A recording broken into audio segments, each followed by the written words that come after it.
Así con nosotros, nuestro hermano doctor Antonio Bolaines. Bendiciones. Gracias, pastor. Bendito es el nombre del Señor. Jueces capítulo 7, versículo 9 al 11. Leemos la palabra del Señor en el nombre del Padre, del Hijo y del Espíritu Santo. Aconteció que aquella noche Jehová le dijo: levántate y desciende al campamento, porque yo los he entregado en tus manos. Si tienes temor de descender, baja al campamento con tu criado Fura y oirás lo que hablan. Entonces te animarás y descenderás a atacarlos. Oremos. Amante y Dios y Padre celestial, estamos ante el gran trono de tu presencia para darte las infinitas gracias, Señor, por esta santa y bendita palabra que hemos leído para la honra y para la gloria de tu Hijo amado Jesucristo. Que esta palabra no regrese a usted vacía, mi Señor, sino que dé fruto para los corazones, tanto los que están aquí en Sendero de la Cruz, aquí en Houston, Señor, como a los que están en línea en este momento. En el nombre de Jesús de Nazaret, todo demonio que trate de infiltrarse en las redes sociales en este momento, en este mensaje, para robarse la palabra, en el nombre de Jesús lo reprendemos, ese demonio, para que no estorbe a los que están recibiendo la palabra. En el nombre de Jesús de Nazaret te lo pedimos. Amén y amén. Pueden sentarse.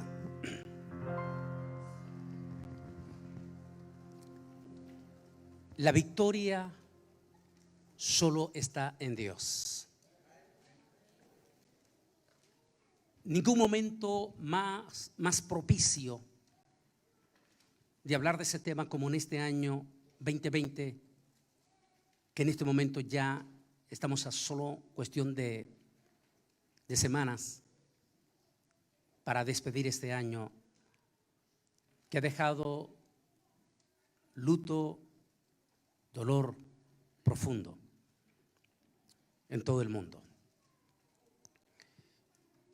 Y me gustó dos cosas. Uno, en la mañana en el mural de mi Facebook, Bolaines Ministry, un joven, y era un joven, mire qué interesante, era un joven colombiano,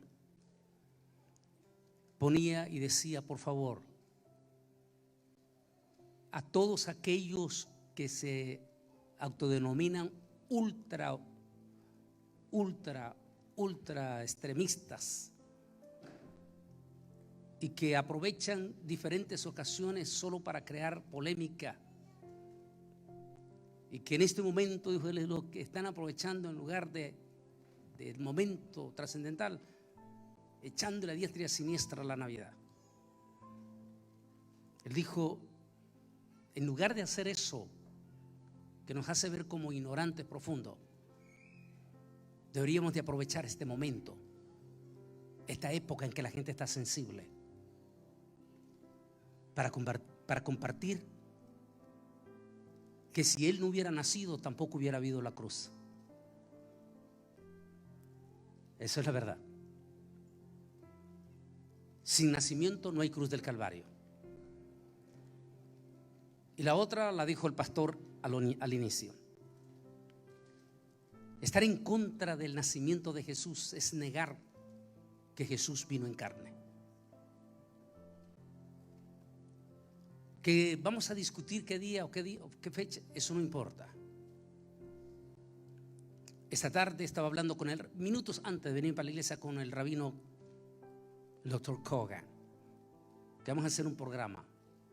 Él es rabino secular, inclusive ha sido rabino aquí mismo en la sinagoga de aquí de Houston. Y él me decía: lo que sí es seguro, Antonio, es que él nació en Hanukkah, que es el 25 del mes Quilet, y que cada 4 años coincide con el calendario gregoriano, que no existió sino hasta el año 1600. Lo que quiere decir que Helena celebró, dijo, ¿por qué?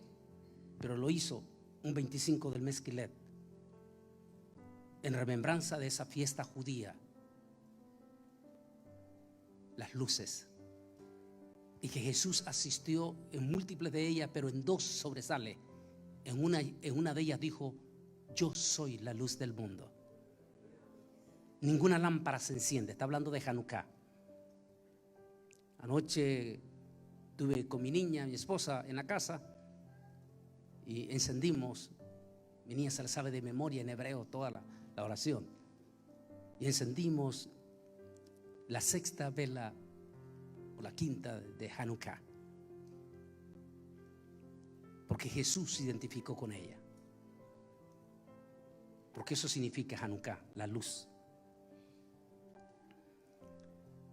Y en este año vale la pena entonces que toquemos este tema profundo. El pueblo de Israel estaba viviendo un momento crítico en su historia, de dolor profundo. Estaban siendo socavados por dos pueblos, los medianitas y los amalecitas. Era como una plaga incontrolable sobre ellos. Los estaban obligando a hacer cosas, o los habían obligado a hacer cosas que ellos por principios no lo podían hacer. El hostigamiento era tan profundamente doloroso que estaba pasando Israel, que el pueblo judío no acostumbraba a vivir en las cavernas como los nómadas, o popularmente conocido hoy en día como los beduinos.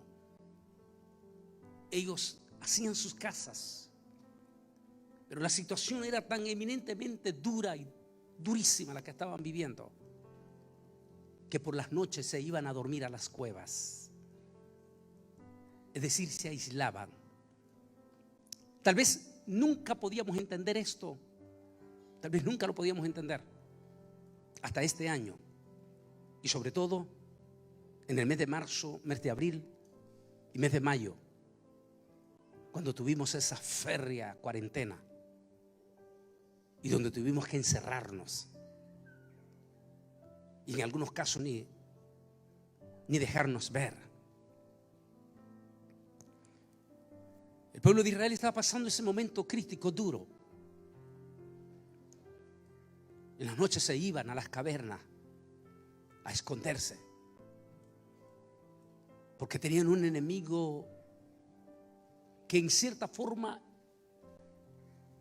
se aparecía como invisible, porque los atacaba sin ningún aviso, como el enemigo que nosotros estamos enfrentándonos en este 2020.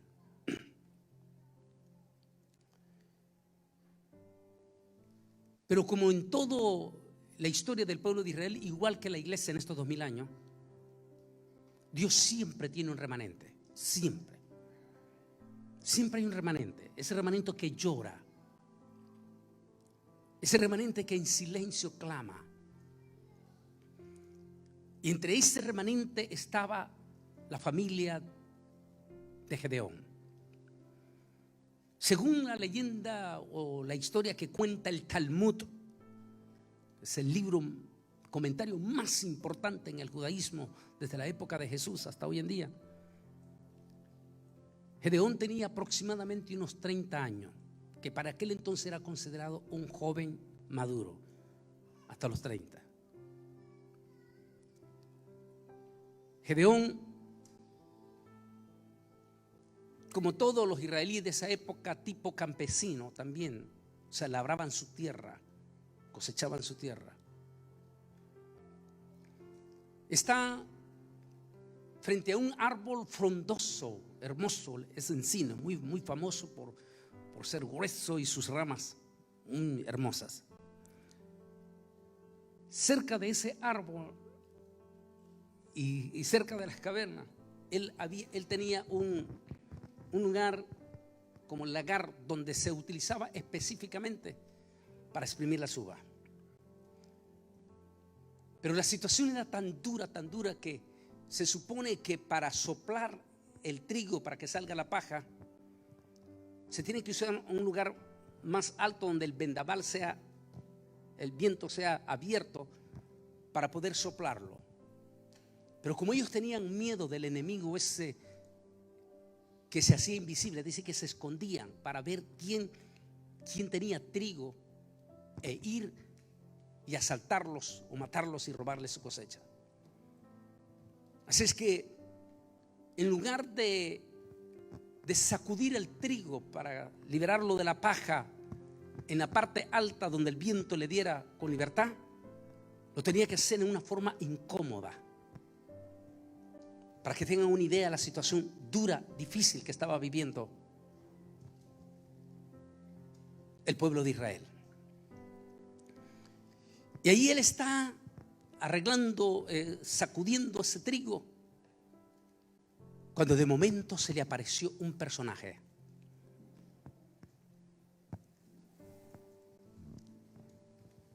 Hace poco hice un estudio, lo toqué primeramente en este libro en el 2018, en profundidad, y me llevó a hacer un libro. Y tengo en agenda una petición de ir a grabar, y esta lo tengo, que estoy aguantándome todavía allí, en qué momento me voy. Toco el tema de los extraterrestres en profundidad, y lo hice ese estudio en DVD exclusivamente para ellos, porque en las escuelas a ellos ya les están tocando ese tema. Y este periodista famosísimo está luchando que toque ese tema, porque él lo vio. Por supuesto que la Biblia habla de esos extraterrestres especiales. Se conocen como ángeles de Dios. Y que en algunas veces ellos toman la forma humana, se presentan como seres angelicales, como seres humanos. El padre Abraham dice que hasta comió con ellos. Llegaron a su casa aquellos 3 visitantes, ¿recuerdan? Y él se dio cuenta quiénes eran. Y hasta les cocinó un cabrito al estilo de Monterrey. Y les cocinó un cabrito o un corderito. Y tuvo esa experiencia con los ángeles. Esos ángeles impresionantes que hablo en ese tema extraterrestre. Esos ángeles debieron de haber sido impresionante la figura. El pueblo de Israel estaba ya acostumbrado, porque cuando Josué se encuentra, el comandante Josué se encuentra con uno de ellos, porque hay de los dos lados. Si hay ángeles de Dios, también están nosotros, a los que conocemos como, a ver, el que diga aquí, el pastor lo invita a comer. ¿Los conocemos como? Demonios. Por eso cuando Josué se encuentra con él, con uno de esos personajes impresionantes, Josué le pregunta y le dice: ¿eres de los nuestros? Y tal vez esa pregunta no la podíamos entender hasta que el apóstol San Pablo explica en los Corintios, que dice: y no es maravilla, porque el mismo Satanás se disfraza de ángel de luz.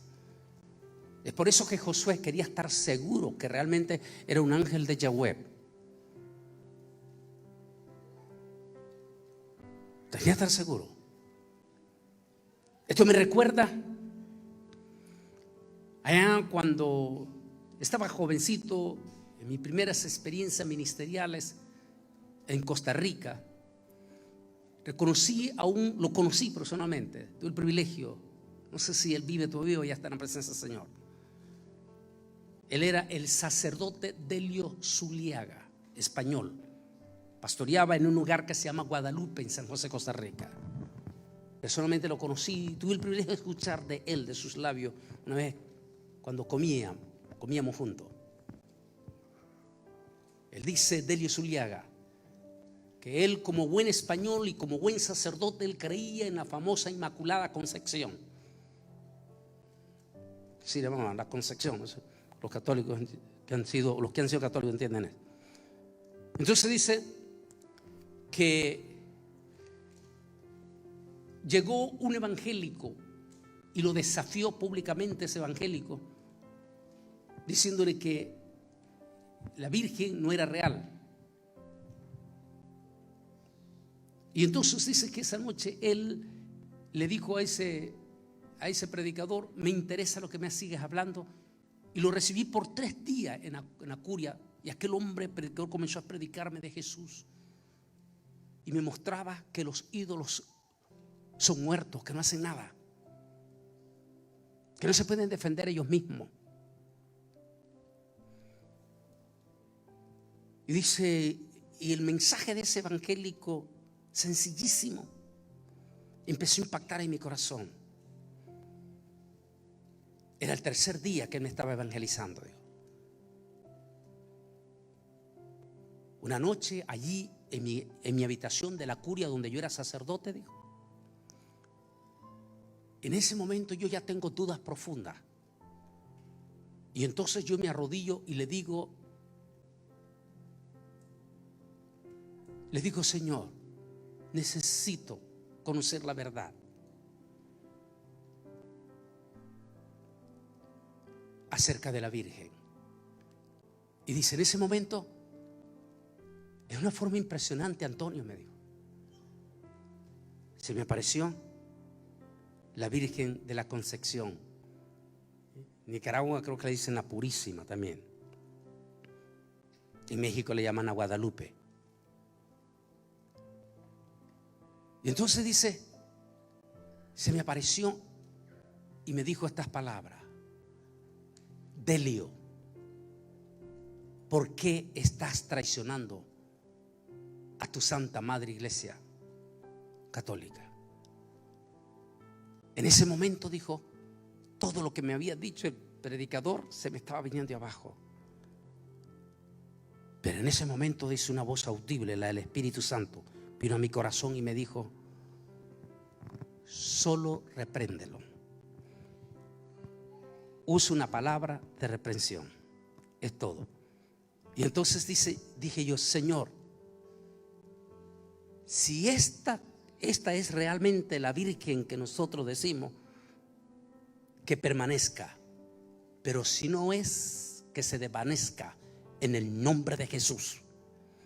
Y dijo, y cuando yo dije esa palabra, se comenzó a desfigurar y era el mismísimo diablo. El mismo diablo. Ahora entiende por qué Josué, cuando miró a aquel príncipe, ahora entiende por qué Josué le pregunta y le dice: ¿eres de los nuestros o del otro lado?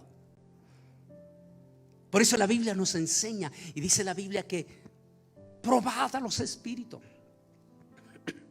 Y eso implica también a los falsos profetas, a los que les gusta andar adivinando.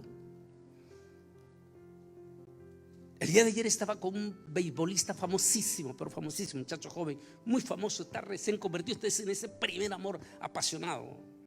Un famoso mexicano, lanzador de los Cardenales de San Luis. Y está en ese primer amor apasionado. Y posiblemente él ha sido muy golpeado por los falsos profetas, porque a ese tipo de gente los codician porque tienen lana. Y él me hablaba de eso, hablaba con ese asunto. Le expliqué todo mientras tomábamos café. La Biblia nos enseña que probemos a los espíritus. Eso no es ser incrédulo del Espíritu Santo. No, Señor, yo creo en el Espíritu Santo, creo en los milagros del Espíritu Santo, creo en la manifestación del Espíritu Santo, creo en los dones del Espíritu Santo. Nunca he dicho que no creo. Pero la Biblia nos da derecho a probar.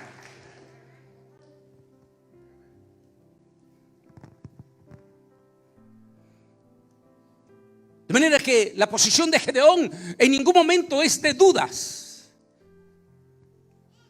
Estaba viviendo circunstancias difíciles. Estaban siendo atacados por un pueblo que era eminentemente idólatras, que adoraban múltiples de dioses. Así que posiblemente a Gedeón no no estaba exento de las historias, de las famosas apariciones raras y extrañas. Es que cuando de momento él está y se le aparece un personaje impresionante, y se le presenta con ese precioso nombre, el ángel de Yahweh, ese misteriosísimo ángel súper precioso del Antiguo Testamento, y que múltiples, inclusive con rabinos amigos míos lo hablamos. Algunos creen que era el mismo Melquisedec cuando se le apareció al padre Abraham.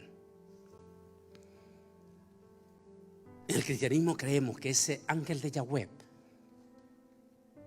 es el propio Señor Jesucristo. Es el ángel de máxima autoridad que se presenta en el Antiguo Testamento, tomando decisiones que son únicas solo de Dios.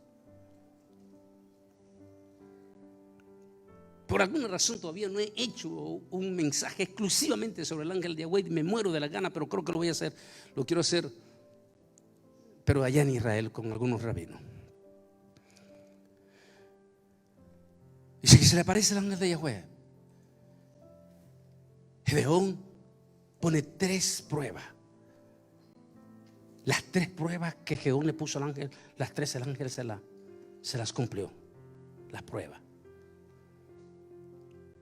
Para que ya no quedara dudas en él de que lo que se le estaba apareciendo era un enviado del Altísimo.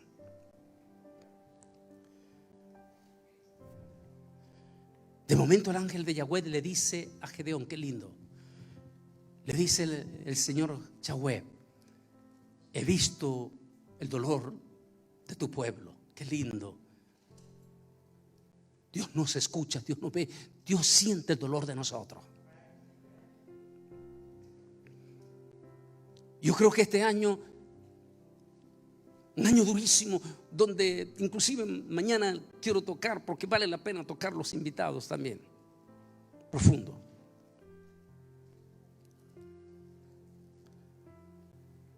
Porque este año hay un dolor profundo. 300,000 personas, 300,000 aquí en Estados Unidos.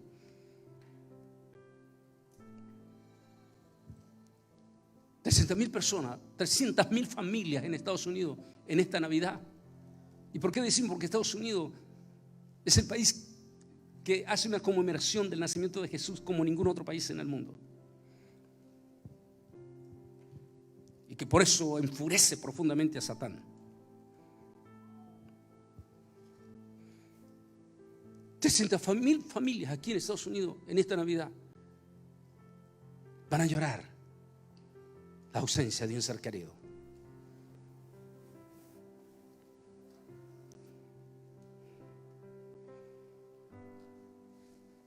Y entre esos 300,000 tenemos cantidades, al menos solamente en Estados Unidos, 200 pastores hispanos, incluyendo aquí Houston, Texas.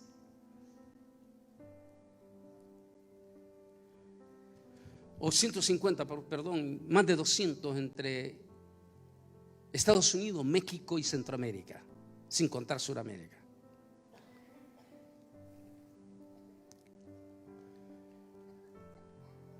Y es posible que muchísimas de nuestras iglesias evangélicas, como las de Nueva York, solo Nueva York, 75 pastores, solo la ciudad de Nueva York.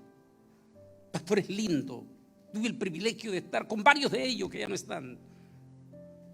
Como el pastor José Luis, que es una iglesia preciosa, hermosa, ahí en Long Island, que su iglesia ni siquiera lo pudo despedir.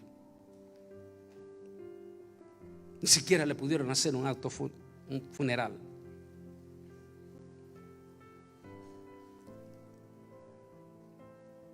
Y es posible que muchas de estas iglesias, muchos de estos cristianos sienten ese dolor. Le dice el ángel: he visto el dolor de tu pueblo, le dijo, y he venido para rescatarlo, para liberarlo. La noticia del Señor. Pero Dios sigue pasos. No es, muchos de nosotros creemos que Dios tiene que hacerlo así, como me gustó una de las enseñanzas de reflexiones de Unánime, donde dice que Dios podía haber hecho de milagro los miles de peces así de la nada y el pan de la nada, pero no, Dios utilizó lo que tenían, 5 peces y 2 panes. Y de esos 5 peces y 2 panes, Dios multiplicó. O sea, Dios va a hacer con lo que tú tienes, lo que tú posees. De eso es lo que Dios te va a usar, de eso es lo que Dios te va a levantar, de eso es lo que Dios te va a multiplicar. De lo que tú tienes, tu fe, tus convicciones, tu amor, tu pasión, tu deseo en el Señor.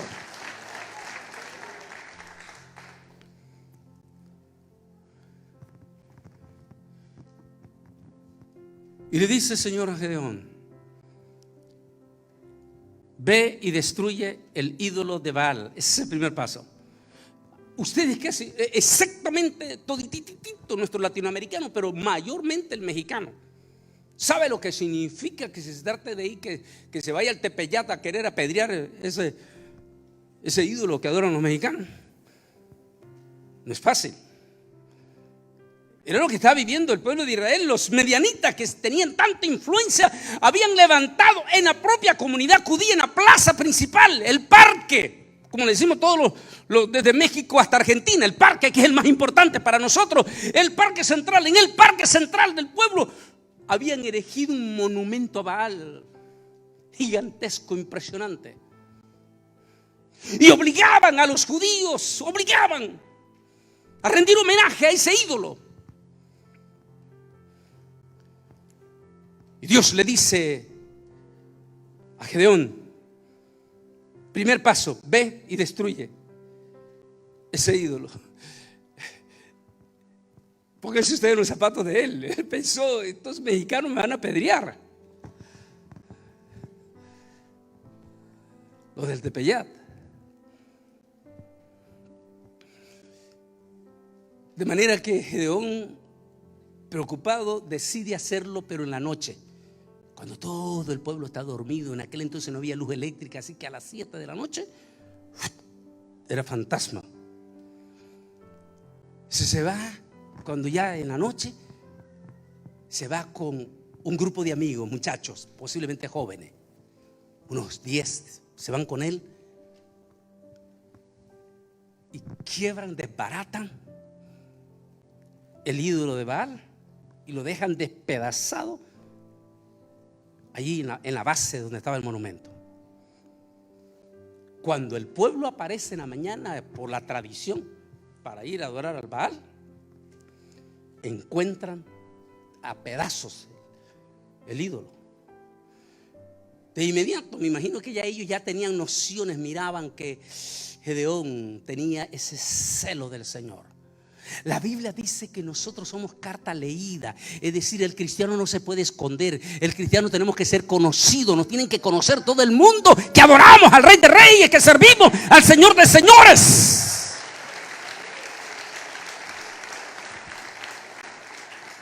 Dice que ellos, los idólatras, dice: ¡ja! Esta es obra de Gedeón. Y ya usted imagínese cómo son estos idólatras enfurecidos. Algunos de ustedes los eran así antes de conocer a Cristo. Le tocaban a su ídolo. Y llamaron al papá por la costumbre. Recuerde que es una cultura patriarcal. Y Gedeón, aunque era un muchacho de 30 años, estaba bajo la tutela del papá, porque todavía no se había casado, seguro, o a saber, pero estaba bajo la tutela patriarcal. Llaman al papá y le dice: tu hijo es el causante de esta gran, ¿cómo podríamos decir la palabra que se dice? Profanación que nos han hecho. Así es que el pueblo demandamos que traigas a Gedeón para que lo matemos por cuanto ha profanado nuestras convicciones. Entréganos, como padre, entréganos. Dice el padre Gedeón: no lo voy a hacer. Y Dios dijo: ¿por qué tenemos nosotros que pelear con ese pedazo de ídolo que está hecho pedazo? ¿Por qué tenemos que pelear nosotros por él? Si él es Dios, que pelee él mismo y se defienda. Wow, qué lindo, ¿no? La palabra, como Dios lo utilizó. Si Él es Dios, entonces que se defienda Él mismo. ¿Por qué tenemos que defenderlo nosotros? Que se defienda Él mismo. Y aquello impactó al pueblo. Impactó y se unieron a Gedeón para ir a pelear contra el enemigo. 32,000 acudieron en primer llamado. Recuerde, los judíos no eran guerreros, eran agricultores. Pero en aquel momento ellos estaban dispuestos a hacer obras militares. Y acudieron 32,000. Y le dijo el Señor: no, son muchos. No quiero que una vez que triunfen vayan a creer que por los 32,000 soldados se dio la victoria. Y la gloria no va a ser para mí, sino para ellos. Y Dios no comparte, entiendan ustedes, hermanos, entiéndanlo, Dios no comparte su gloria con ningún humano. Hay cosas que no podemos entender en este mismo año, en estas mismas elecciones. No podemos entender. Muchos evangélicos estaban 100% apasionados y súper apasionados.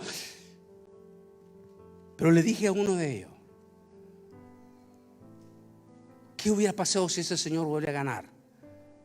Cuando estuvo rodeado en su totalidad por todos los apóstoles de este país. Los grandes falsos profetas que hablaban maravillas y decían que Dios ha dicho. ¿Y qué hubiera pasado si él gana?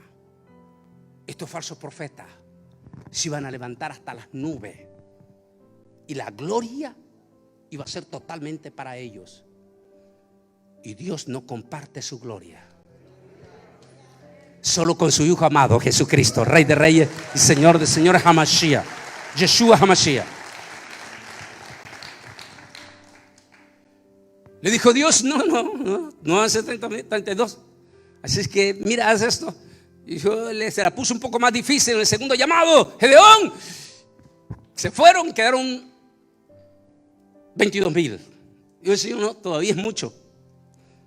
Hazle otra presión ahí para que se asusten y se vayan. Otro mensaje de Gedeón y se asustaron y quedaron 10,000. Dijo el Señor: no, con 10,000 todavía no. Llévatelos al arroyo y allí los voy a probar. Esto y esto vas a hacer. Y en la prueba del arroyo, del agua, que ya el pastor se los ha predicado a ustedes muchas veces, quedaron solo 300. Por eso se llama los 300 de Gedeón.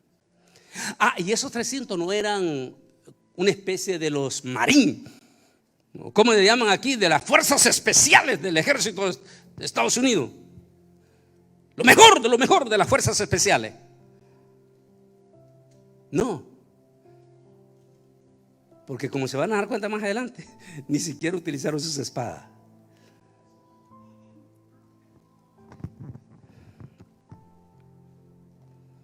Perdón.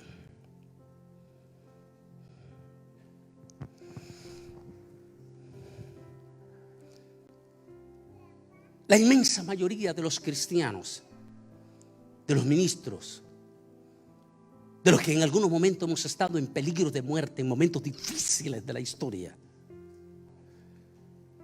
hemos tenido estas experiencias. Hemos visto a los ángeles, como también hemos visto a los demonios. Hace un poco más de, 2 meses, estaba en el área de Tennessee. Y por alguna razón en esta pandemia se me había pasado por alto que en cada campaña yo al tercer culto hago un llamado a la familia para orar. Y en esta pandemia no lo estaba haciendo. Y era cuando más se necesita, porque lo número uno que se está prohibiendo en esta pandemia es todo lo contrario de lo que Dios ordena.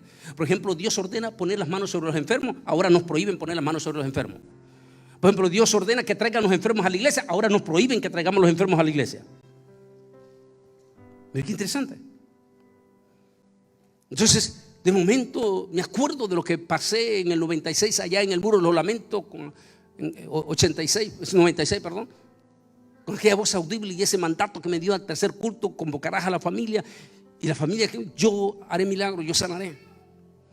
No lo estaba haciendo. Así es que allí en esa iglesia, que eran 2 iglesias al mismo tiempo, una en la mañana y en la tarde era la otra, anuncié el sábado, anuncié que esta vez lo íbamos a hacer otra vez y que vinieran la familia, no importa cómo estuvieran, vinieran, que vive Jehová, que los iba a sanar, iba a hacer milagros sobre ellos, íbamos a expulsar ese demonio llamado coronavirus.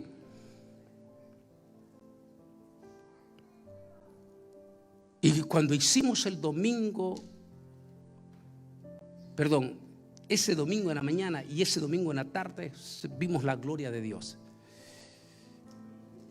Y lo que sabemos es que había muchísimos infectados. Después el pastor me dijo, hermano, incluyendo a mi esposa, toditos fueron sanados.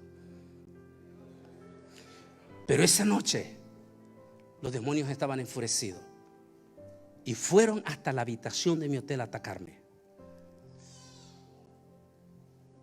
Como humano tuve temor.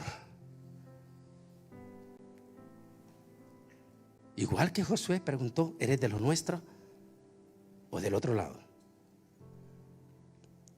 Y cuando sentí el ataque hacia arriba y todo en ese momento, me tiro allí de rodillas y en ese momento, ¡pum, pum!, en forma de ejército, ángeles con sus espadas, dicen, no temas, aquí estamos. El ángel de Jehová acampa alrededor de los que le temen y los defiende. Siempre tenemos ángeles alrededor de nosotros.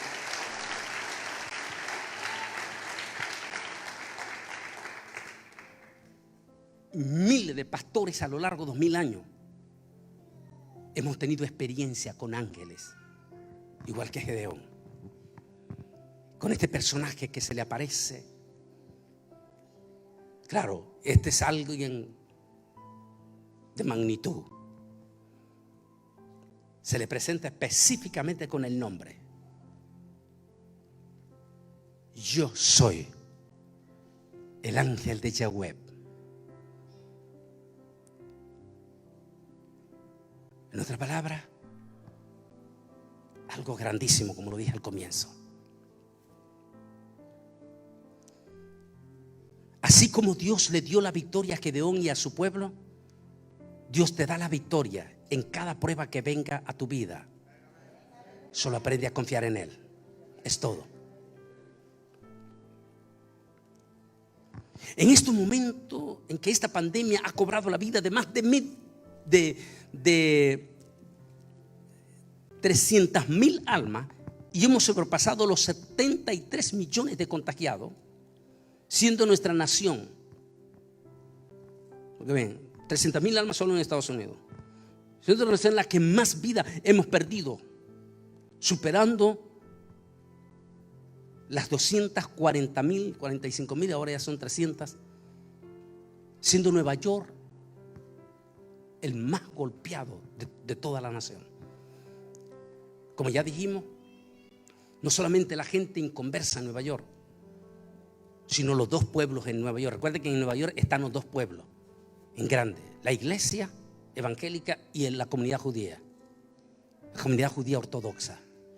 Ambos pueblos, prominentes y preciosísimos rabinos ortodoxos, se nos fueron en esta pandemia en Brooklyn, igual que pastores. 2 pueblos golpeados, duramente golpeados en medio de esta pandemia. Esta pandemia que ha puesto de rodillas al planeta Tierra, como que mañana vamos a ver más profundo en el tema de invitados a la cena. El mundo definitivamente cambió y seamos realistas de aquí en adelante. Vamos camino a la gran tribulación. Ya de aquí ya no hay marcha atrás. Aquí ya no hay marcha atrás, ya vamos a la gran tribulación. Y si vamos a la gran tribulación, eso quiere decir que el arrebatamiento de la iglesia está mucho más cerca de lo que usted no se lo imagina.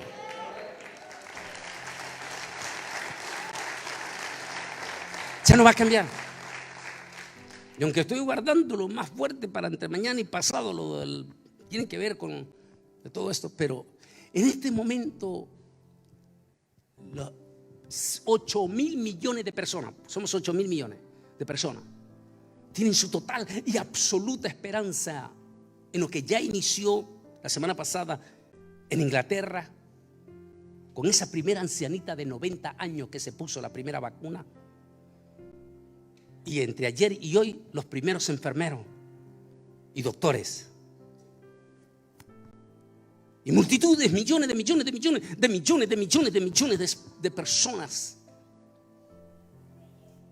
están poniendo su total y absoluta esperanza en esto. Pero cuando escuchamos los comentarios de los expertos, los científicos, es desconcertante. Porque lo primero es que este virus no se va a ir. Es decir, la vacuna no lo va a matar. Segundo, es que el científico dice, no es verdad, no, la persona que se vacune no significa que ella va a quedar inmunizada para siempre. No. Va a ser igual que la flu, cada año tienes que estar vacunando. El problema es que la flu no es tan sumamente contagiosa y tan feamente contagiosa como lo es esto. Ese es el problema. Es como que si fuera el inicio de los preparativos de una de las 7 copas del Señor. Recuerde que dice, y fue el ángel, tiró por los aires. ¿Cómo se mueve este virus? ¿Cómo se mueve? Tiró por los aires.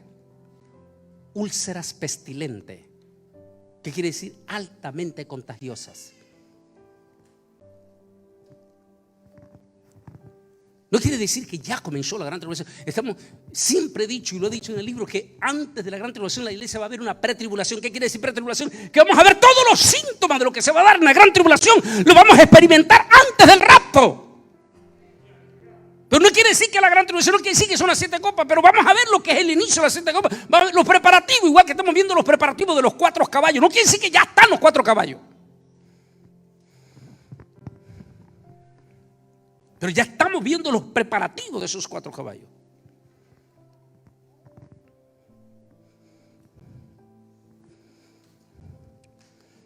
Y cuando escuchamos que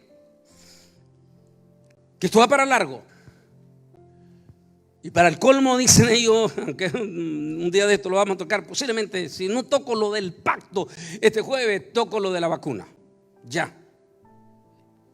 ¿Qué vamos a hacer? No tanto la vacuna, sino lo que viene. A mí no me importa, no me interesa la vacuna. Lo que me llama la atención como predicador, y que si no va a venir el rapto, voy a tener que enfrentar también, es lo que ya dijo el primer ministro de Inglaterra la semana pasada, Johnson, que definitivamente se va a pedir un pasaporte electrónico después de la vacuna. Ahí es donde yo creo. Esperemos a ver si nos vamos tocamos esto a profundidad ya, un día de esto. El hecho de que Gedeón utilizara una estrategia implica que le faltaba fe. Jamás. Debemos emplear estrategias y planificación para servir a Dios. O en otra palabra, debemos de confiar con sencillez en Dios. Dios nos va a usar con nuestra humildad, con nuestra sencillez. Aquí otra imagen de lo que es el ángel de Yahweh. Esto es más o menos lo que experimentó, recuerde, Josué, cuando vio un prominente, eso que es bien alto, un personaje altísimo, impresionante. Cuando él le pregunta, Josué, ¿eres de los nuestros o eres de los otros? En el momento en que llegó Gedeón, aquí está el momento. Esta parte es linda la historia para que lleguemos. Está Gedeón en su casita, ya comenzó a anochecer. Pongámonos en los zapatos de ellos ustedes. Los que venimos de Centroamérica, allá del campo de México, acuérdense, los que ya somos arriba de 50, cuando en aquellas partes allá, cuando con solo el primer lluvecito se va la luz eléctrica y ya quedamos a oscura. Y que ya en aquel lugar, cuando la televisión no era muy popular, ya a las 7 de la noche todo el mundo estaba para dormir. Usted le dice ahora a estos niños que vayan a dormir a las 7 y le quedan viendo, ¿y de qué planeta viene, mamá?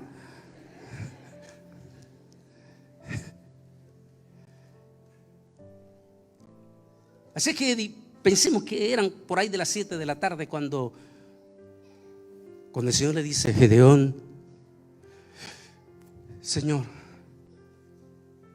vete al campamento de los medianitas, porque quiero que escuches algo que ellos van a comentar. Porque ese zapato de él era militar, no era nada, ¿eh? Lo está mandando a meterse, como quien dice, a la ¿qué? Dígame algunos de los dichos ustedes, por favor, dígame. ¿A qué? A la boca de los leones. Y se queda y le dice: Señor, que como el Señor conoce nuestros pensamientos. ¿Usted cree que Él sabe, el Señor sabe, conoce tu pensamiento? Y el Señor le dice: si te sientes un poco asustado, entonces lleva a tu criado Fura contigo. Aparte, él será tu testigo. Y eso como que lo animó. Bueno, ya no voy solo. Pues la Biblia dice de dos, entonces mejor, ¿verdad? Y se fue. Y eso es lo que nosotros conocemos, le llamaríamos a Gedeón hoy en día un agente del Mossad, Servicio Secreto de Israel. La CIA en Estados Unidos. Y se va, se infiltran y llegan donde están los soldados allí, posiblemente con una fogata allí para velar mientras los demás dormían. Y en esa fogata que están esos, uno dice: tuve un sueño.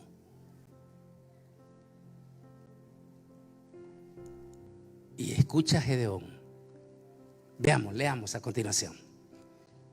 Y si en el momento en que llegó Gedeón, un hombre contaba un sueño a su compañero diciendo: he tenido un sueño y veía un pan de cebada que rodaba hasta el campamento de Medián. Y llegó a la tienda y la golpeó de tal manera que cayó, la trastornó de arriba abajo y la tienda cayó. Su compañero respondió: esto no representa otra cosa sino la espada de Gedeón. A ver, y está Gedeón escuchando ahí. Y ellos mismos están dando la interpretación. Mira qué lindo, ellos mismos están dando la interpretación. Dice: póngame la imagen aquí para leérsela de aquí, por favor, Dero. Dice: la espada de Gedeón, hijo de Joás, varón de Israel. Dios ha entregado en sus manos a los medianitas con todo su campamento. Oye, mire lo que dice ahí. Y cuando Gedeón oyó el relato del sueño y su interpretación, allí mismo, bueno, es difícil, ¿verdad? Si hubiera sido pentecostal, porque pentecostal les gusta pegar grito, ¿verdad? Lo hubieran descubierto. Adoró allí, sosteniendo, adoró. Gracias, Señor, gracias, Señor. Está escuchando todo allí mismo. Dice: adoró. Y después volvió al campamento de Israel y dijo: levantaos, porque Yahweh ha entregado el campamento de Medián en nuestras manos. Qué lindo, ¿no? Qué lindo.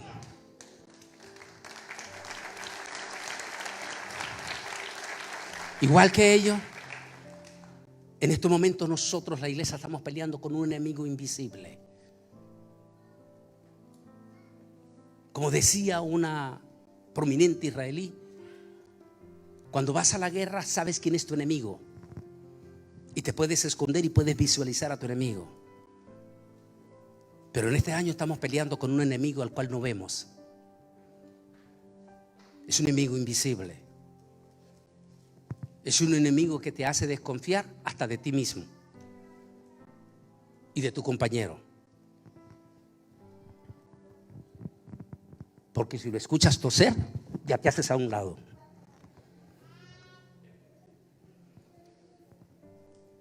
Si sientes alergia, lo primero que sientes tú es que ya estás. Es decir, empiezas a dudar de ti mismo y a desconfiar de medio mundo. ¿Por qué es que andamos ese cubreboca? ¿Por qué es que no nos saludamos? Los hispanos tenemos una linda descendencia de dos pueblos preciosos, España e Italia. Y yo digo precioso porque el español y el italiano tienen esa lindísima costumbre que nos heredaron a nosotros los latinos. Y es que los españoles y los italianos les fascina abrazarse darse 2 besos. Y nos heredaron esa cosa bonita nosotros los hispanos. Es por eso que nosotros los hispanos venimos a la iglesia y nos gusta abrazar al hermano y estrechar la mano y hacérsela fuerte. Y por supuesto que en esta pandemia nos extraña no poder hacer eso. Es duro, pero no lo podemos hacer. No podemos saludar de mano como antes. No podemos abrazarnos porque desconfío de mí mismo. Ese es el enemigo que estamos peleando. El enemigo invisible. Un enemigo que se mueve por los aires. Este virus minúsculo. Pero me gusta esta parte. Deme para verla más en alta ya. En la imagen. Páseme la imagen de frente, mijo. Bueno, me gusta esa parte allí. Lea, míralo, qué bonito. Dice: no tengas miedo, porque yo estoy contigo. No mires por todo lado, porque yo soy tu Dios. Yo ciertamente te fortificaré. Yo cierto y verdaderamente te ayudaré. Él está con nosotros siempre. Siempre. Decía el pastor Ismael Pineda, tremendo siervo de Dios de Dallas, Texas. Está con el COVID. Y esa noche allí en el hospital, aislado, solo, metido, con cuerpos muertos al lado ahí. Yo no sé, solo Dios sabrá, pero muchísimos de esos muertos se murieron no por el COVID, sino por la depresión y por el susto y por las cosas y el montón de líquidos que le metieron. Pero él está allí, de momento, aquel intensas cosas que está pasando. Y de momento él abre, en su situación, él abre los ojos y ve al mismísimo demonio de la muerte parado frente a su cama. Cuando él ve eso, en aquel momento, él clama a Dios. Y en ese momento me dice Ismael Pineda, pastor de Dallas, Texas, me dijo: Bolaines, en ese momento aparecieron 3 ángeles acorazados con espada. Y salió el demonio de la muerte huyendo como un rayo. Cuando salió huyendo me di cuenta que iba a salir del hospital, me dijo.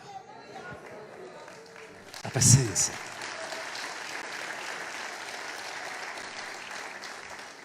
Aquí es donde la sabiduría es necesaria. Y esto más bien quiero pasarlo porque es lo que quiero tocar ya. Posiblemente entre mañana, aunque quiero tocar mañana, es invitado. Y si puedo, si no, también voy a avisar cómo lo hacemos. Ahora Dios le manda a Gedeón que vaya.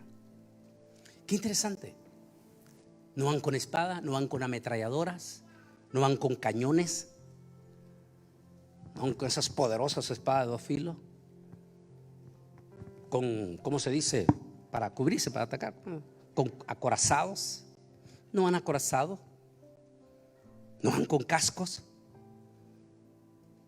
No, Dios los manda que vayan con Gedeón, con, ¿cómo se llaman estas? Con teas como esas de pino, antorchas encendidas, con cuernos de chofar, con cacerolas para que le sirvieran como tamboras. Eso era lo que le dijo Dios. Y le dijo Dios: vayan así. Pero Gedeón podía ver cualquier tipo del Señor.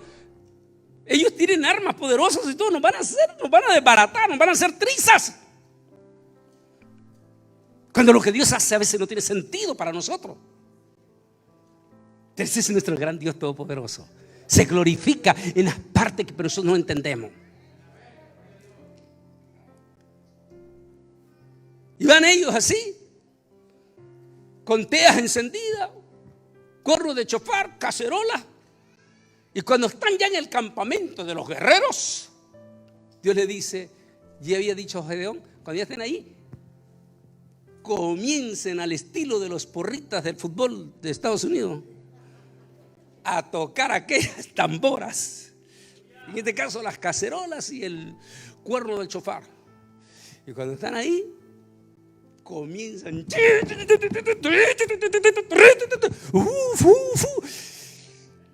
Y ya Dios tenía su plan.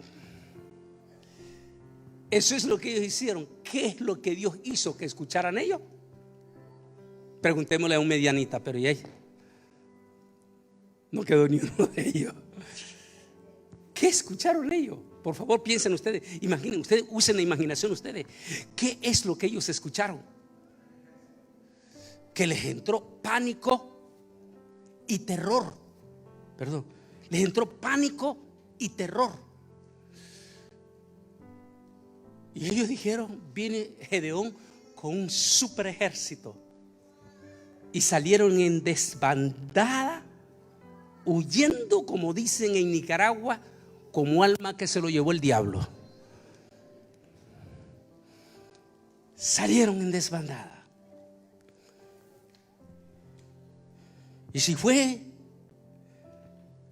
dice, y usó los temores que ya se habían infiltrado en los medianitas por el sueño. Fue demasiado para ellos.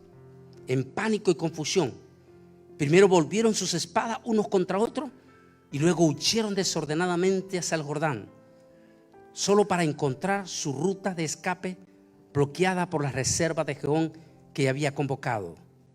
Cornetas, cántaras y tea eran ciertamente armas extrañas, pero efectivas. Es posible que los 300 de Gedeón no hayan tenido del todo armas de verdad y no parece que hayan tenido que pelear. Es decir, hicieron lo que Dios le mandó. Recuerde, la batalla es de Dios. Dios es el que pelea por nosotros. Nosotros solo hagamos lo que Él nos pide. Alabemos, glorifiquemos, saltemos y la pelea se la deja el Señor al Altísimo. Él sabrá. Dice, el ángel de Jehová acampa alrededor de los que le teme y los defiende. Por favor, pónganse de pie. Pónganse de pie. He aquí yo vengo pronto. Retén lo que tienes para que ninguno tome tu corona. La victoria de Gedeón estuvo solamente en Dios. No fue una victoria de Gedeón, fue una victoria de Dios. Nuestra victoria únicamente está en Dios. Los que hemos pasado por el COVID y salimos ilesos, no es porque tenemos una grandísima defensa en nuestro cuerpo. No, sino que Dios nos dio la victoria. Recuerde, mi hermano y mi hermana, ustedes de la iglesia, me contaba el pastor la experiencia de ustedes como iglesia. Ustedes han pasado por el COVID, muchos de ustedes, pero todos ustedes han salido victoriosos. ¿Por qué? Porque son fuertes, porque tienen grandes defensas. No, porque la victoria vino de lo alto. Y aún si viniese otra vez a atacarnos, Dios nos volverá a dar la victoria. En otra palabra, el futuro que se aproxima es duro para el mundo. Esta noche solo estoy introduciendo. El mundo está celebrando con esta vacuna, pero este es un alegrón sin sentido, porque el futuro que estamos viendo no es bonito. Es por eso que el pastor estaba hablando que este 2021 no sabemos lo que vaya a pasar. A lo mejor para nosotros los cristianos este 2021 sea el año del arrebatamiento.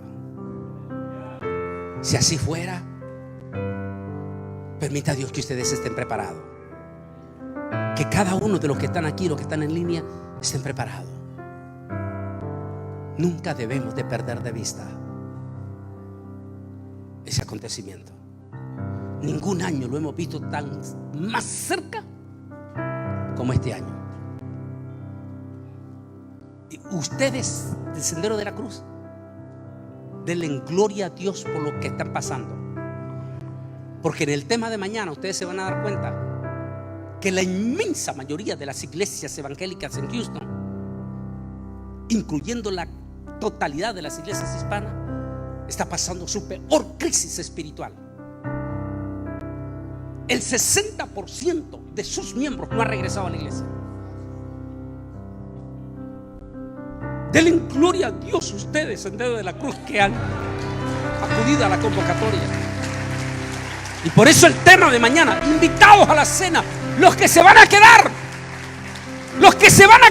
dando invitados ya, siendo de banca ya, como quien dice evangélico de banca, los que ya tenían su lugar seguro.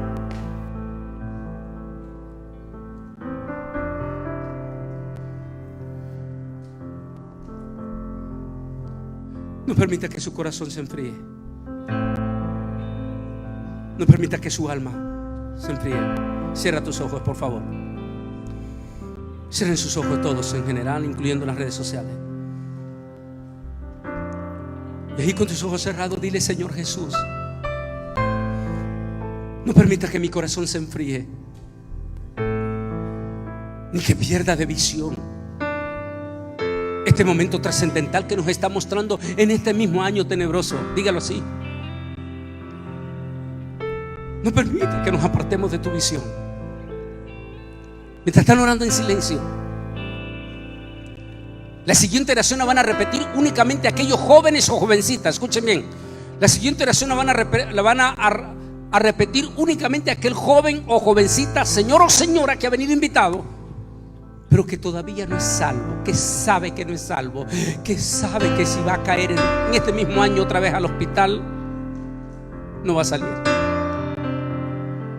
Por eso le voy a pedir a ese joven, esa jovencita, ese señor o señora que todavía no es salvo, que repitan en silencio, allí donde están de pie, en silencio después de mí, esta oración de salvación, en la cual vas a invitar a Jesús a tu corazón. A ver, repita así conmigo, repita. Solo los que no son salvos, desde el jovencito hasta el más adulto, diga esta palabra: Señor Jesús, dígalo. En este momento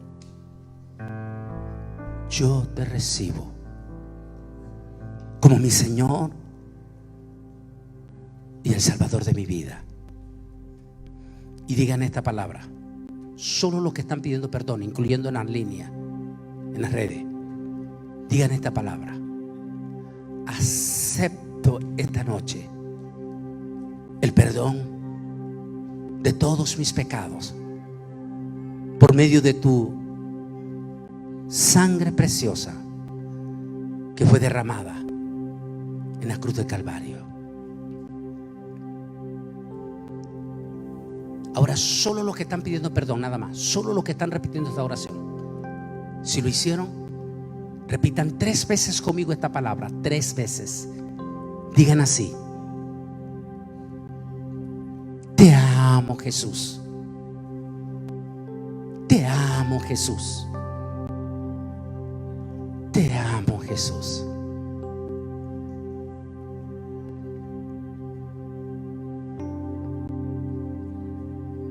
Mientras están orando en silencio, yo quiero hacer una oración especial y quiero depositar en los brazos de mi Señor Jesús la vida de cualquier joven, señor o señora, que en este momento acaba de pedir perdón. Quiero depositarlo en las manos de mi Rey, de Jesús, de Yeshua, para que quede cubierto en esta noche.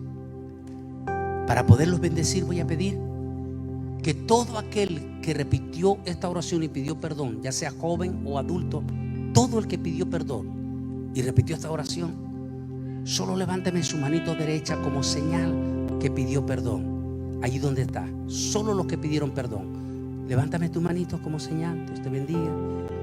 Dios te bendiga. Dios te bendiga, mi niña. Dios bendiga atrás. Hay alguien aquí. Dios bendiga también. Dios me le bendiga. Como el más grande respeto, y estamos aquí de eso, no vamos a estar juntitos, voy a pedir que solo los que levantaron su manito derecha, nada más, salgan de su banquita y aquí separaditos alrededor, vengan porque los voy a bendecir aquí. Vengan para acá. Solo los que levantaron su manito. Voy a pedir al Espíritu Santo que me los bendiga y que el ángel de Yahweh desde hoy los va a proteger. Solo los que levantaron su manito, vengan para acá. Un poquito separadito, ayúdenos los líderes, por favor. Separaditos, así.